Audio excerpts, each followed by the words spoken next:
Salam kasih dalam Tuhan kita, Tuhan Yesus Kristus.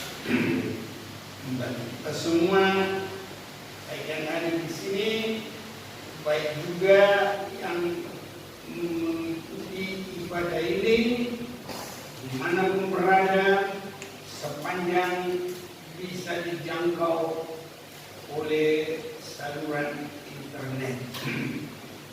Saya mau mengajak kita memperhatikan firman Tuhan di dalam suratan Rasul Paulus kepada jemaat di Korintus, surat yang kedua, 2 Korintus pasal yang ke-8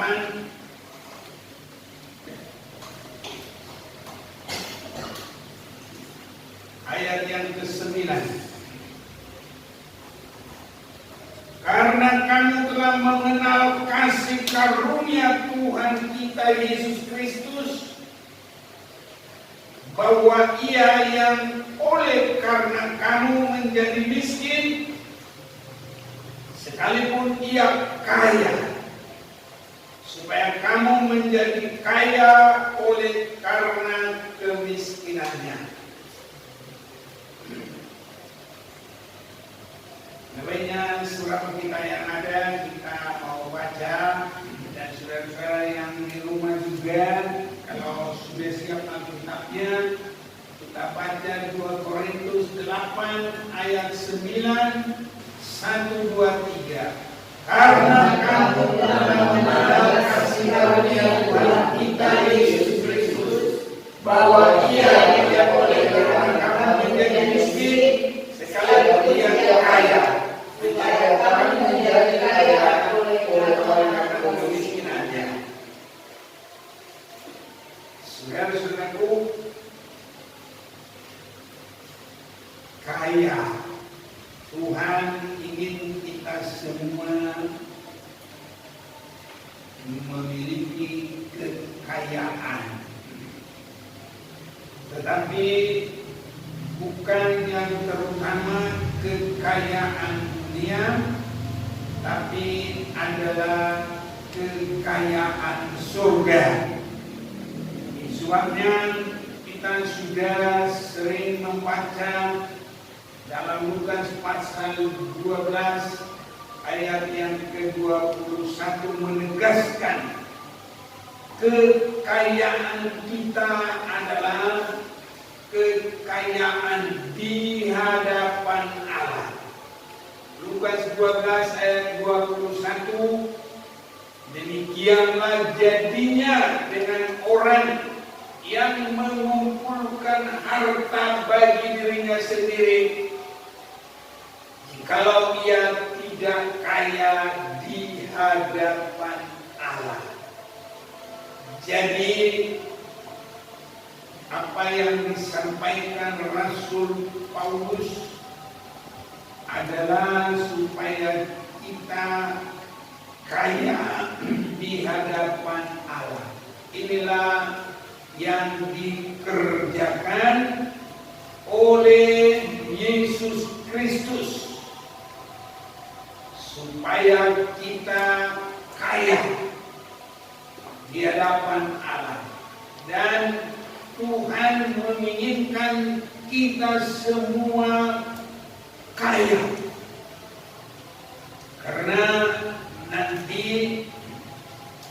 di Yerusalem baru kita semua akan juga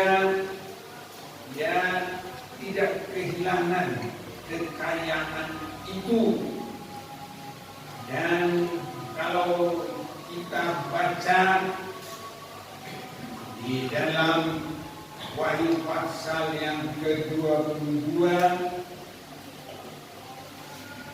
ayat 24, dan bangsa-bangsa akan berjalan di dalam cahayanya, dan raja-raja di bumi membawa kekayaan mereka kepadanya. Jadi saudara-saudaraku, kita juga disebut sebagai raja-raja. Yesus datang ke dunia itu juga menjadikan kita raja-raja. Saudara-saudaraku, kekayaan itu nanti masing-masing kita akan membawa, dan bangsa-bangsa akan berjalan di dalam cahayanya. Dan raja-raja di bumi itu orang-orang yang berjuang, yang sudah menang, berjuang secara rohani. Tidak hanya asal Kristen begitu saja, tidak hanya datang di gereja, tidak hanya ikut-ikutan, tapi sudah masuk dalam perjuangan yang benar. Tidak hanya mengharapkan perkara dunia dalam ibadahnya, tetapi harus sampai kita ini bisa kaya di hadapan Allah, bukan kekayaan dunia. Karena kekayaan dunia itu semuanya nanti dikuasai oleh iblis, dan itu semua dibawa si jahat, dibawa iblis. Semua kekayaan dunia. Itu sebabnya di dalam Matius pasal yang keempat itu, bahwa iblis membawa Yesus ke gunung yang sangat tinggi. Saya bacakan dalam Matius 4 ayat 8, dan iblis membawanya pula, membawa Yesus ke atas gunung yang sangat tinggi. Mengapa dibawa ke atas gunung yang sangat tinggi? Supaya bisa melihat semua dunia dengan kerajaannya. Itu yang dimaksud, sejauh mana mereka bisa melihat. Dan memperlihatkan kepada Yesus semua kerajaan dunia dengan kemegahannya, dan berkata kepadanya, semuanya itu akan kuberikan kepadamu jika engkau sujud menyembah aku. Yesus tidak menyangka bahwa perkara dunia ini dibawa penguasaan dari iblis. Itu sebabnya orang yang pandangannya hanya kepada harta dan berpegang kepada harta susah masuk ke dalam kerajaan surga.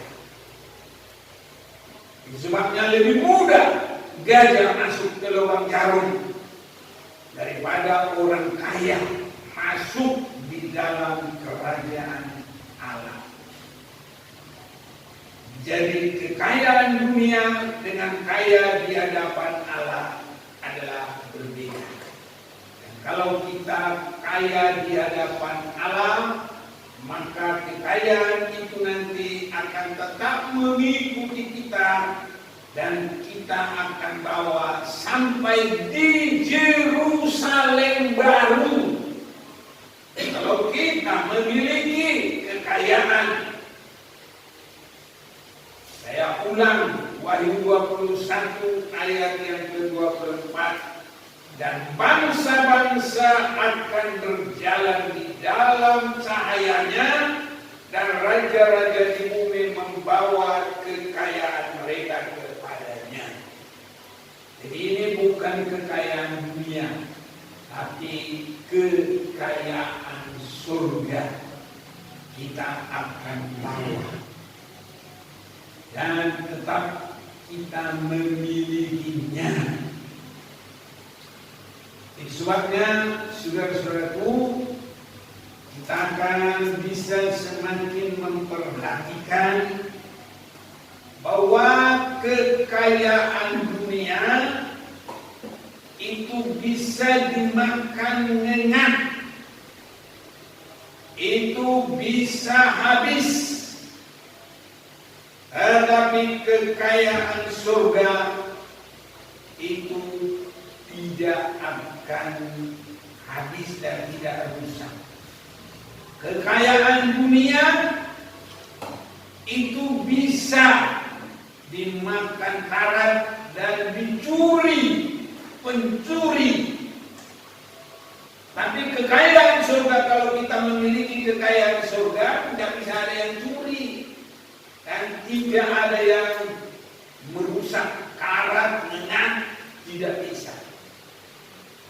Sebabnya saudara-saudaraku, Tuhan ingin kita semua memiliki kekayaan surga, kekayaan di hadapan Allah, bukan kekayaan dunia.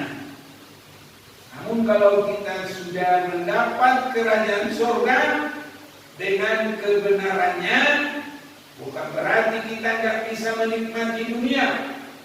Tuhan bisa memberikan semua kepada kita. Itu sebabnya kita boleh baca Matius 6 ayat 33, tetapi carilah dahulu kerajaan Allah dan kebenarannya, maka semuanya itu akan ditambahkan kepadamu. Semuanya itu adalah juga termasuk kebutuhan jasmani. Apa yang Tuhan inginkan bagi kita, kalau kita sedang masih hidup di bumi ini, apa yang kita lakukan, apa yang kita usahakan, apa yang kita cari, Tuhan ingin selalu tahu, dan kita harus sadar apa yang sedang kita perbuat. Tuhan ingin semuanya sadar apa yang dilakukan dalam hidupnya ini. Suatu waktu murid Tuhan datang kepada Yesus.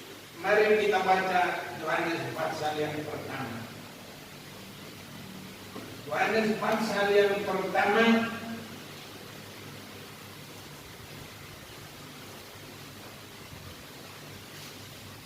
saya baca mulai 37. Kedua murid itu mendengar apa yang dikatakannya itu. Ini dikatakan oleh Yohanes Pembaptis.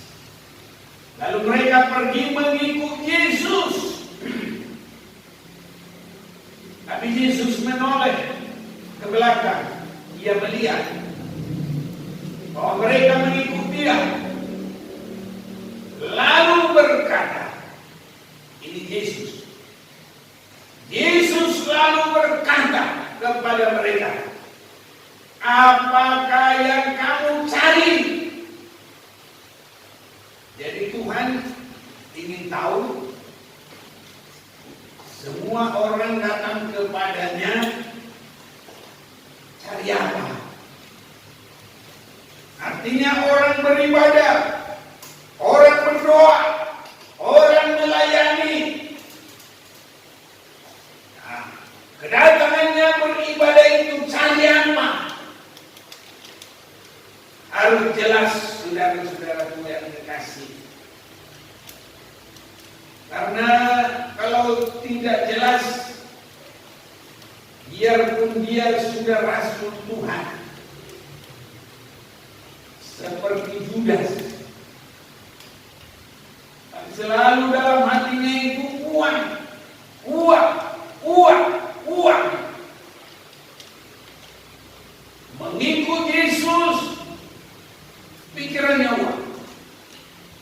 Melayani sebagai bendaharanya, murid-murid bendaharanya Tuhan, bendaharanya kelompok itu, dia tidak pernah lepas dari uang. Ini saudara-saudaraku, sebabnya harus jelas-jelas sekali. Beribadah dari apa? Perkara dunia apakah, perkara surga, ya, melayani untuk apa? Cari uang atau cari kerajaan surga? Mengikut Yesus itu untuk apa? Kita membutuhkan kesehatan, kesembuhan, kita membutuhkan perkara-perkara jasmani, tapi Tuhan akan perhatikan itu semua bagi kita. Tuhan sebenarnya menginginkan perhatian kita jangan ke sana, karena burung-burung di udara tidak menabur, tidak menuai, tapi dipelihara. Itu apa maksudnya? Ya, tidak bekerja pun dipelihara. Itu burung. Apalagi orang kalau beribadah hanya perkara makan minum, itu tidak dikehendaki oleh Tuhan.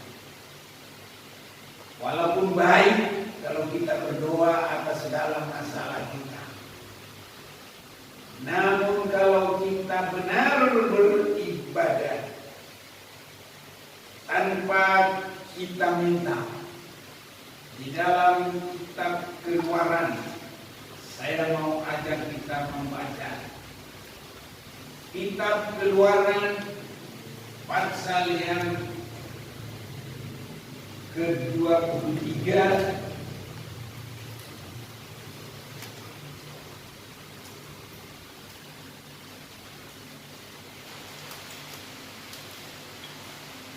ayat 25.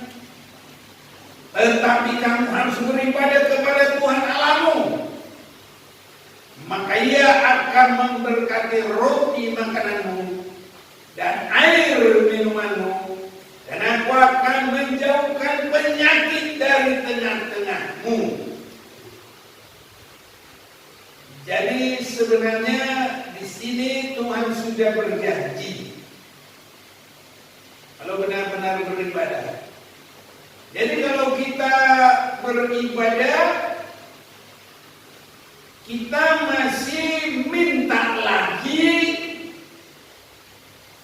sebenarnya itu membuktikan kita belum yakin apa yang dikatakan Tuhan. Seorang anak saja kalau dijanjiin orang tuanya, dia bisa yakin pasti akan diberi, karena dia bilang orang tua saya bukan pembohong kok, orang tua saya bukan orang jahat, dia orang baik. Nah, paling nanti kalau dia bilang mana dong, nah, tadi kan sudah janji, ya paling bilang tunggu, sabar.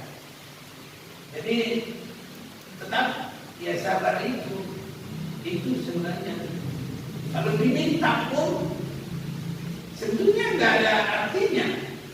Ya paling nanti kalau dibilang tunggu, sabar, bentar lagi, ya.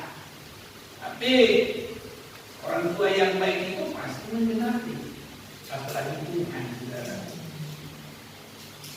Jadi kita lihat makanan, minuman, kesembuhan, kecuali orang yang belum pernah jadi orang Kristen dibawa untuk beribadah. Nah, itu beda lagi. Yang sakit disembuhkan, yang berkekurangan dicukupkan. Ini saudara-saudaraku.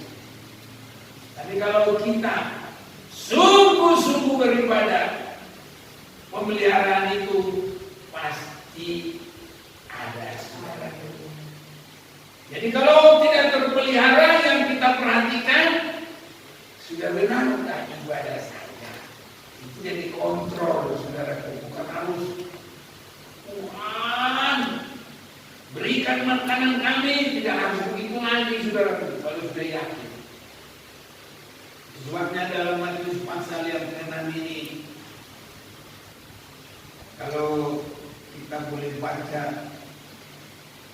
mulai ayat yang ke-25, karena itu aku berkata kepadamu, jangan khawatir akan hidupmu, akan apa yang hendak kamu makan atau minum, dan jangan khawatir pula akan tubuhmu, akan apa yang hendak kamu pakai. Bukankah hidup itu lebih penting daripada makanan, dan tubuh itu lebih penting daripada pakaian?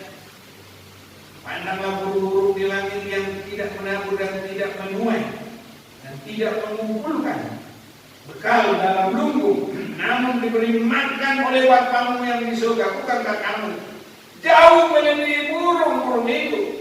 Siapa di antara kamu yang karena kekhawatirannya dapat menambahkan sehasta saja pada jalan hidupnya? Dan mengapa kamu khawatir akan pakaian? Perhatikanlah bunga bakung di ladang yang tumbuh tanpa bekerja dan tanpa meminta. Namun aku berkata kepadamu, Salomo dalam segala kemegahannya pun tidak berpakaian sehingga salah satu dari bunga itu. Jadi jika demikian Allah mendandani rumput di ladang yang hari ini ada dan besok dibuang ke dalam api, tidakkah Ia akan terlebih lagi mendandani kamu, hai orang yang kurang percaya? Sebab itu jangan kamu khawatir dan berkata, apakah yang kami makan, apakah yang akan kami minum, apakah yang kami pakai. Semua itu dicari bangsa-bangsa yang tidak mengenal Allah. Akan tetapi Bapamu yang di surga tahu bahwa kamu memerlukan semuanya itu. Jadi anak Tuhan yang beribadah dengan baik dipelihara Bapa di surga.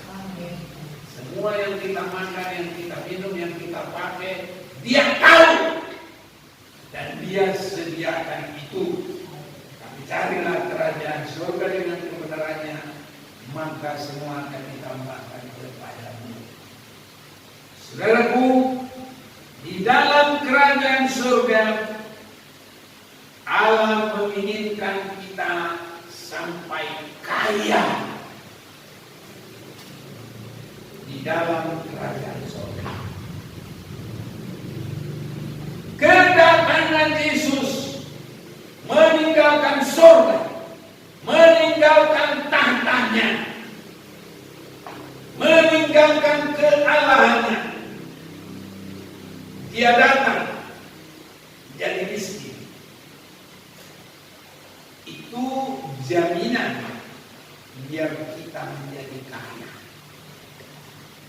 Ini saudara-saudaraku, semua kita harus semakin mengerti peningkatan perjalanan rohani. Bila kita semakin mengenal kasih karunia Kristus, bukan cuma duit kasih karunia, bukan cuma harta dunia, tapi kita mengenal Yesus Kristus menjadikan kita kaya oleh kemiskinannya. Tadi kita sudah baca, tapi saya ulang baca 2 Korintus 8 ayat 9. Karena kami telah mengenal kasih karunia Tuhan kita Yesus Kristus. Apa itu kasih karunia? Ya, karena kadang-kadang banyak orang hanya kasih karunia, seolah-olah kita tak boleh berbuat apa-apa lagi, karena kasih karunia. Jadi ada orang juga berkata begini, semuanya keselamatan berkat hanya kasih karunia, sehingga seolah-olah mereka tidak perlu berbuat. Pengenalan tentang kasih karunia itu banyak yang tidak bisa melihat sampai ke dalam, tapi kita harus sampai mengerti. Ya, Roh Kudus membuka hati kita. Roh Kudus menolong kita semua. Korintus 8 tadi ayat 9, karena kamu telah mengenal kita Yesus Kristus bahwa Ia yang oleh karena kamu menjadi miskin, sekalipun Ia kaya, supaya kamu menjadi kaya oleh karena kemiskinannya. Bagaimana kita bisa kaya oleh karena kemiskinannya? Apakah itu langsung begitu saja tanpa perbuatan? Tidak bisa. Jadi kasih karunia di dalam Yesus Kristus yang pertama, Dia membuka jalan bagi kita. Dia membebaskan kita dari segala ikatan supaya kita bisa berbuat. Kalau kita mau kaya dalam surga, itu nggak boleh diam-diam. Kita yang harus berbuat. Ini saudaraku. Bagaimana? Menabung. Di bank mana? Banknya Tuhan. Caranya bagaimana? Matius pasal 6.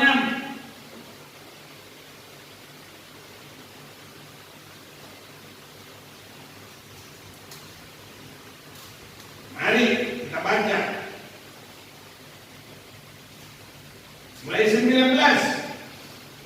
Janganlah kamu mengumpulkan harta di bumi. Di bumi ngengat dan karat merusakkannya, dan pencuri membongkar serta mencurinya. Tetapi kumpulkanlah bagimu harta di surga. Itu artinya menabung. Haleluya. Ini caranya, saudaraku. Jadi walaupun Yesus datang begitu saja, Dia membuka bagi kita kasih karunia langsung kita kaya, nggak bisa. Semua harus menabung. Tapi di sini bahasanya bukan menabung, kumpul. Ya bilang menabung biar gampang pengertiannya. Tapi kumpulkanlah bagimu harta di surga. Di surga mengat dan karat tidak merusakkannya, pencuri tidak membongkar serta mencurinya. Karena di mana hartamu berada, di situ juga hatimu berada. Sebabnya saudaraku, orang kalau masih diikat rasa pelit, tak bisa masuk surga.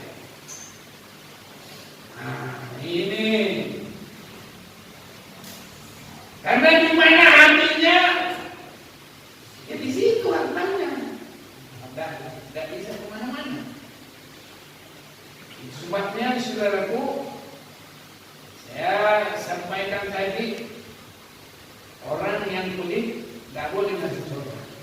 Betul. Siapa yang ngomong? Ini kita baca firman Tuhan. 1 Korintus pasal yang ke-6.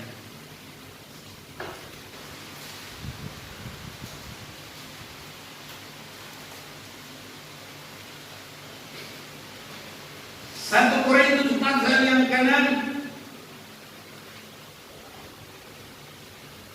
ayat yang ke-9 mulai.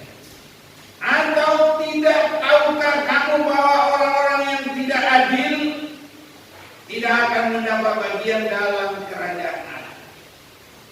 Janganlah sesat, orang cabul, penyembah berhala, orang berzina, banci, ini dosa Sodom, Gomora, orang pemburit, pencuri, orang kikir, pemabuk, pemfitnah, penipu tidak akan mendapat bagian dalam kerajaan Allah. Jadi kalau orang kikir dinama penipu, tidak boleh, saudara, tidak bisa. Jadi kita harus berusaha ini. Tapi orang semakin menabur, kalau ibadahnya benar, pasti semakin diberkati oleh Tuhan. Setiap berani tidak kikir untuk hal yang rohani, pasti Tuhan akan memberkati berlipat kali ganda. Ini harus makin mengerti perjalanan rohani. Kalau mau ingin kaya di surga, kumpul dari sini. Sebabnya apa yang kita cari sekarang? Banyak orang belum mengerti dan belum berani bertindak. Nah, kalau kita nanti nggak ada harta di surga, mau apa saudara? Bukan berarti masuk surga kita sudah ada di sana. Di sini Tuhan sudah katakan, tetapi kumpulkanlah bagimu harta di surga. Itu Matius 6 ayat 20 tadi saya sudah baca, saya baca ulang biar semua kita jelas. Jadi bukan bikin-bikinan, bukan akal-akalan. Ayo banyak orang biar ini gampang sekali, tapi tidak memperhatikan dengan sungguh. Kalau orang mau ke surga ini harus menjadi meteren. Tapi sekarang yang meteren kalau ada pembagian duit, kalau ada firman hanya penghiburan, firman hanya dapat berkah, sembuh dan lain-lain, itu yang meteren. Tapi kalau mau benar-benar surga ya harus ini yang meteren. Terserah bagaimana. Kita mau ke surga apa enggak? Kalau mau ke surga ya ini. Tetapi kumpulkanlah bagimu harta di surga. Di surga lengan dan karat tidak merusaknya, dan pencuri tidak membongkar serta mencurinya. Ini saudara-saudaraku yang terkasih. Kenapa orang perhatiannya hanya dunia, nggak ada ke surga? Kalau mimpi bukan mimpi surga, mimpi dunia. Malah kadang-kadang saudaraku, karena dunia ini kalau itu saja yang dipikirin, orang nanti lagi cari kerja atau cari duit atau apa, malah parah dikejar setan lah apa gitu. Nah, tapi kalau kita melakukan perkara yang benar di hadapan Tuhan, semuanya sampai mimpi kita ke Tuhan. Kita mimpi tentang kerajaan surga. Karena di mana harta kita di situ hati kita. Haleluya saudaraku. Tak mungkin hati kita dikejar-kejar setan, tidak bisa. Firman Tuhan ini tidak ada namanya.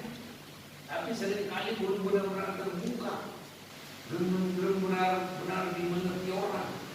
Kadang bisa dibaca berkali-kali, tapi dia tidak terbuka, dia tidak mengerti.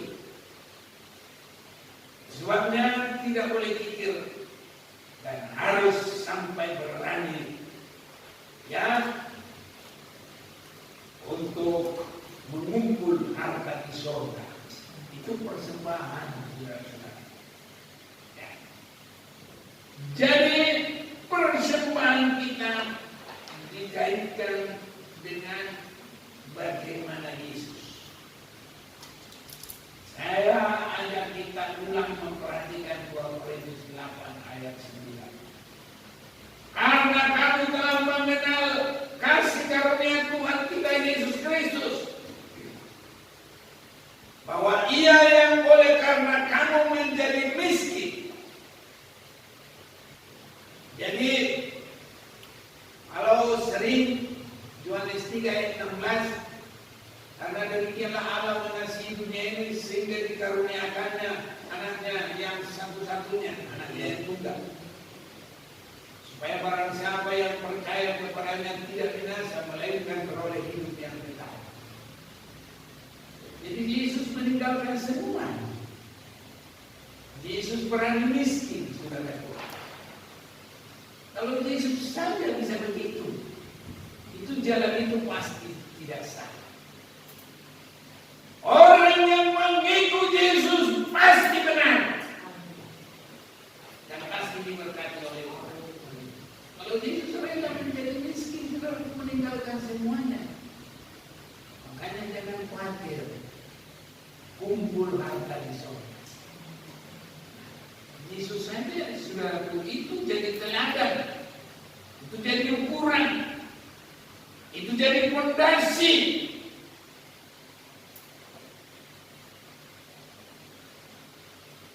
Oleh karena kamu menjadi miskin, sekalipun dia kaya, supaya kamu menjadi kaya oleh karena kemiskinannya. Jadi ini bukan langsung begitu kamu kaya. Nah, bukan. Itu sesuai dengan keberanian berbuat masing-masing. Kalau kita berani seperti Yesus mau menjadi miskin, ya, nah kita juga begitu. Itu sebabnya dalam setiap ibadah itu senantiasa ada persembahan. Di dalam Alkitab ini selalu ditunjukkan persembahan. Bahkan kalau kita boleh perhatikan, sampai yang sangat miskin pun dia berani memberikan persembahannya. Kalau kita boleh memperhatikan juga, ya, persembahan dari seorang miskin itu sangat diperhatikan oleh Tuhan.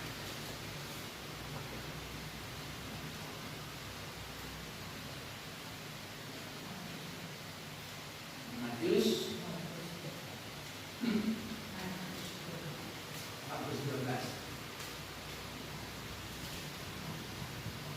12. Mau lihat dulu seperti apa itu.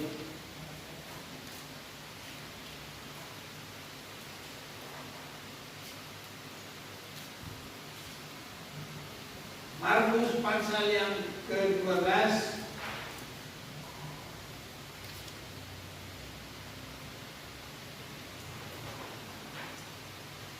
ayat berapa? 41.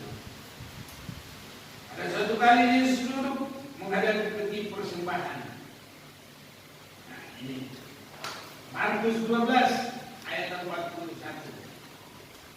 Banyak memasukkan uang ke dalam peti itu. Banyak orang kaya memberi jumlah yang besar.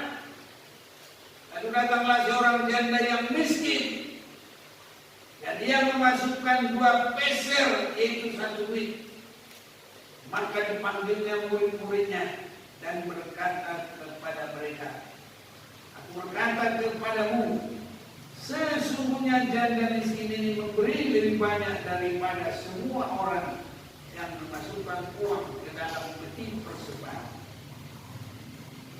Sebab mereka semua memberi dari kelimpahannya, tapi janda ini memberi dari kekurangannya semua yang ada padanya, yaitu seluruh nafkahnya."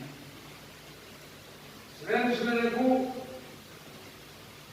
Yesus bukan karena kurang duit, tetapi dia sangat memperhatikan seberapa tindakan seseorang untuk memberi persembahan, seberapa berani memberi persembahan kepada Tuhan. Tuhan sangat memperhatikan itu. Jadi keberanian memberi persembahan itu adalah juga kekayaan surga. Sebabnya kalau kita memperhatikan 2 Korintus pasal 8 ini dari awal, Jemaat di Makedonia adalah jemaat yang kaya dalam kekayaan surga. Karena 2 Korintus 8 ayat 2, selagi dicobai dengan berat dalam berbagai penderitaan, sukacita mereka meluap, dan meskipun mereka sangat miskin, ini secara dunia seperti janda miskin tadi, sukacita mereka meluap, dan meskipun mereka sangat miskin, namun mereka kaya dalam kemurahan. Nah, ini saudaraku, tidak kaya secara duit, tidak kaya secara dunia, tapi hatinya itu Tuhan lihat itu kaya, berani memberi persembahan. 3, aku bersaksi bahwa mereka telah memberikan menurut kemampuan mereka, bahkan melampaui kemampuan mereka. Dengan kerelaan sendiri mereka meminta dan mendesak kepada kami supaya mereka juga beroleh kasih karunia untuk mengambil bagian dalam pelayanan kepada orang kudus. Mereka memberikan lebih banyak daripada yang kami harapkan. Mereka memberikan diri mereka pertama-tama kepada Allah, kemudian oleh karena kehendak Allah juga kepada kami. Sebab itu kami mendesak kepada Titus supaya ia mengunjungi kamu dan menyelesaikan pelayanan kasih itu, sebagaimana ia telah memulainya. Maka sekarang sama seperti kamu kaya dalam segala sesuatu, dalam iman, dalam perkataan, dalam pengetahuan, dalam kesungguhan untuk membantu, dan dalam kasihmu terhadap kami, demikianlah juga hendaknya kamu kaya dalam pelayanan kasih ini. Aku mengatakan hal itu bukan sebagai perintah, melainkan dengan menunjukkan usaha orang-orang lain untuk membantu. Aku mau menguji keikhlasan kasih kamu. Saya gabung 9 karena kamu telah mengenal kasih karunia Tuhan kita Yesus Kristus, bahwa Ia yang oleh karena kamu menjadi miskin, sekalipun Ia kaya, supaya kamu menjadi kaya oleh karena kemiskinannya. Jadi Tuhan membuka jalan bagi kita, kita boleh menjadi anaknya, kita boleh mengalami penebusan. Tapi kalau mau kaya, itu bagaimana tergantung kita. Bagaimana kita mau mengasihi Tuhan, bagaimana kita mau memberikan persembahan kita kepada Tuhan. Sebabnya di dalam Alkitab ini, persembahan ini sangat diperhatikan oleh Tuhan untuk memberkati seseorang. Kita sudah mendengarkan bagaimana janda di Sarfat, makanan yang terakhir dia persembahkan, tapi dia tidak rugi. Justru itu membuat mujizat. Roti ataupun tepung yang sedikit tidak habis-habis, minyak yang sedikit tidak habis-habis. Lalu kita harus berani. Ya, kepada Abraham disebutkan keturunanmu seperti bintang di langit, bahkan juga seperti pasir di laut. Ini dia harus berani memberikan anaknya satu-satunya, baru terjadi.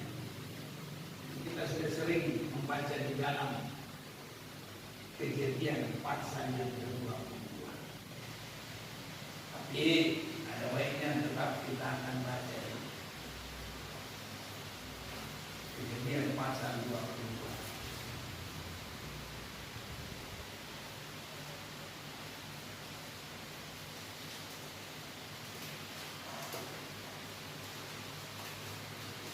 Saya tidak akan baca semua Kejadian pasal 22 ini.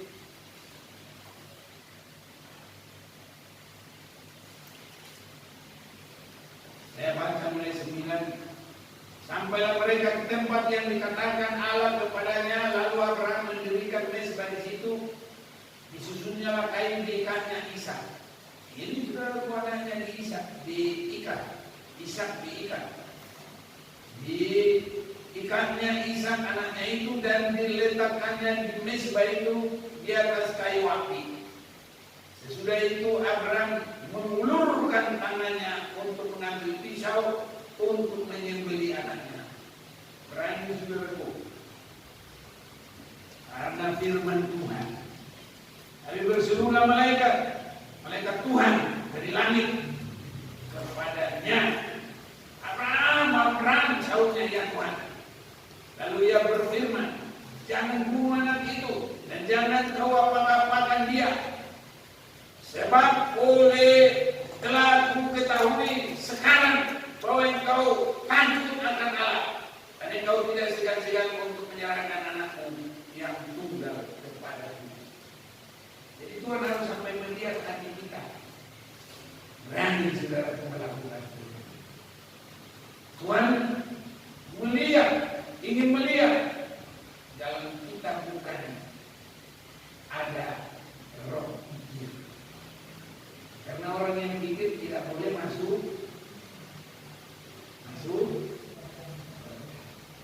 Jadi ada Korintus ada yang nah ini sudah. Jadi Tuhan ini dia. 13. Lalu Abraham menoleh dan melihat seekor domba jantan di belakangnya yang tanduknya tersangkut dalam belukan. Nah ini hal yang bagaimana lah masa kita lihat di sini domba jantan dan disebut tersangkut. Biasanya di hutan itu tidak pernah tersangkut, tapi ini bisa. Karena kalau Tuhan yang mengadakan tidak ada yang mustahil. Ini kita harus yakin. Abraham mengambil domba itu lalu mengorbankannya sebagai korban bakaran perjanjiannya. Dan Abraham menamai tempat itu Tuhan menyediakan. Ini artinya Tuhan menyediakan ini dalam bahasa Ibrani-nya Yehovah Jireh. Tuhan menyediakan. Sebab itu sampai sekarang dikatakan orang di atas gunung Tuhan akan disediakan. Untuk kedua kalinya berserulah mereka Tuhan dari langit kepada Abraham. Katanya bersumpah demi diriku sendiri. Demikianlah firman Tuhan. Tuhan sendiri yang berkata, karena engkau telah berbuat demikian dan engkau tidak segan-segan untuk menyerahkan anakmu yang tunggal kepadaku, maka aku akan memberkati engkau berlimpah-limpah dan membuat keturunanmu sangat banyak seperti bintang di langit dan seperti pasir di tepi laut, dan keturunanmu itu akan menjuluki kota-kota musuhnya. Jadi keturunan seperti bintang di langit, seperti pasir di laut, itu tidak langsung jadi. Abraham harus berani mempersembahkan anaknya satu-satu.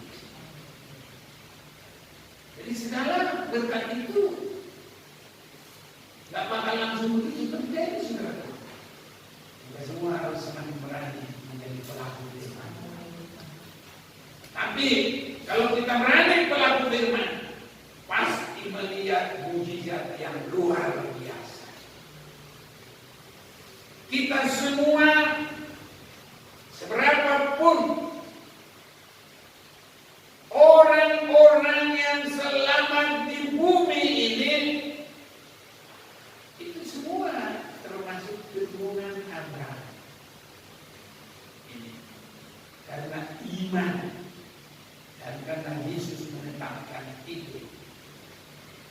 Tuhan sudah menetapkan berkat itu, saudara-saudara. Dalam Galatia pasal yang ketiga ayat 29. Dan jikalau kamu adalah milik Kristus, maka kamu juga adalah keturunan Abraham dan berhak menerima janji Allah. Jadi kita kaya tadi harus ada iman seperti Abraham. Kita harus mengambil contoh seperti Yesus yang mau rela jadi miskin.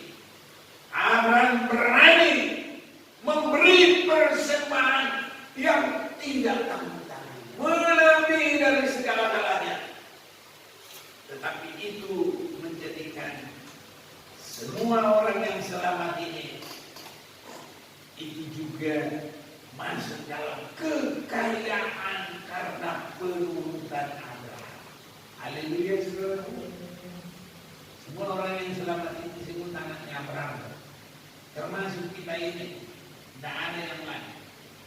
Dan kalau kita memperhatikan juga dalam Lukas pasal yang ke-16, Firdaus itu disebut ya pangkuan Abraham. Jadi semua itu berapa luas pun itu Firdaus itu semua disebut pangkuan Abraham. Mari saya bacakan pasal 16 ayat 22. Kemudian matilah orang miskin itu, lalu dibawa oleh malaikat-malaikat ke pangkuan Abraham. Ini bukan dalam arti sesungguhnya, tapi Firdaus itu semua pangkuan Abraham.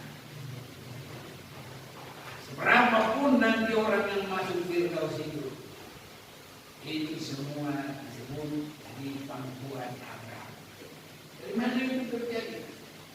Itulah kekuatan keberanian memberi persembahan kepada Tuhan. Saudaraku, sebabnya kekayaan kita harus berani, saudara-saudara. Kita sudah mengerti karena Tuhan memberikan kekuatan bagi kita. Siapapun, ini rahasia kerajaan surga. Dan kalau kita mau kaya di hadapan Allah, inilah caranya. Dan asal begitu saja, saudara. Kita sekarang sedang menerima firman yang membawa kita kepada kedewasaan. Firman yang bukan bagaikan makanan awal, bagaikan susu, tapi adalah makanan keras. Saudara-saudaraku, bahkan yang boleh terus menyucikan kita, berani mengasihi Tuhan, berani berbuat kehendak Tuhan, baru sangat diberkati oleh Tuhan. Kalau kita boleh mengerti ini kemurahan Tuhan. Tidak banyak orang bisa mengerti rahasia kerajaan Allah. Sebabnya waktu Yesus memberikan perumpamaan, orang banyak mendengar tapi tidak mengerti. Tapi para murid-muridnya, mereka mengerti. Tuhan membuka kepada mereka rahasia kerajaan Allah itu. Ya, jadi bukan untuk semuanya, saudara-saudaraku.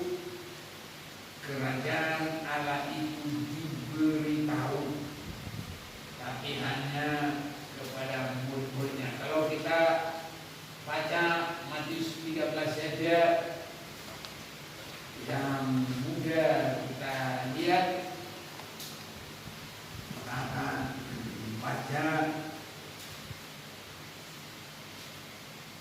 ayat yang ke-10. Matius 13:10. Maka datanglah murid-muridnya dan bertanya kepadanya, mengapa engkau berkata-kata kepada mereka dalam perumpamaan? Jawab Yesus, kepadaku diberi karunia untuk mengetahui rahasia kerajaan surga, tapi kepada mereka tidak. Jadi banyak yang orang berbondong-bondong, tapi tidak mengerti rahasia kerajaan surga. Jadi kalau kita merindu datang sebagai murid yang mencari kerajaan surga, Yesus bertanya tadi kepada murid itu, apa yang kamu cari? Nah, kalau kita mencari kerajaan surga, maka Tuhan akan memberi. Ayat 12, karena siapa yang mempunyai keberanian akan diberi sehingga ia berkelimpahan, tapi siapa tidak mempunyai apapun juga yang ada padanya akan diambil daripadanya.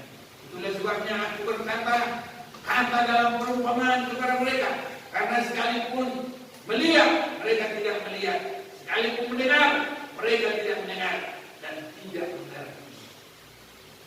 Maka pada mereka genaplah nubuat Yesaya yang berbunyi, kamu akan mendengar dan mendengar, namun tidak mengerti. Kamu akan melihat dan melihat, namun tidak menangkap. Sebab hati bangsa ini telah menebal, dan telinganya berat mendengar, dan matanya melekat tertutup. Jangan mereka melihat dengan matanya, dan mendengar dengan telinganya, dan mengerti dengan hatinya, lalu berbalik sehingga aku menyembuhkan mereka. Tetapi berbahagialah matamu karena melihat, dan telingamu karena mendengar. Sebab aku berkata kepadamu, sesungguhnya banyak nabi dan orang benar ingin melihat apa yang kamu lihat, tapi tidak melihatnya, dan ingin mendengar apa yang kamu dengar, tapi tidak mendengar. Biarlah Tuhan menolong kita semua, para jemaat Tuhan, anak-anak Tuhan dimanapun mendengar firman ini. Ini bukan keinginan manusia, tapi supaya kita benar-benar harta kita sudah terkumpul di surga. Nanti kalau saatnya kita boleh ada di sana dan kita punya harta di surga. Harta kita sudah tersimpan di surga. Dan itu semua adalah melalui persembahan. Seperti Yesus mempersembahkan dirinya sampai kosong, dan seperti janda Sarfat memberi persembahannya, seperti Abraham dan seperti jemaat Makedonia, dan semuanya kita yang diberkati Tuhan, begitu juga teladan itu. Adalah kita mengumpulkan harta kita di surga. Masih banyak kenikmatan. Jangan khawatir saudara. Semakin kita memberi, Tuhan semakin melimpahkan. Tidak akan kosong firman Tuhan. Sukatan yang kamu tekan, yang kamu buat, akan dikembalikan kepadamu. Sukatan yang ditekan-tekan, digoncang-goncang, ditekan-tekan, digoncang-goncang, dan dibuat melemah. Itu dalam Lukas 6 ayat 38. Tuhan memberkati kita semuanya.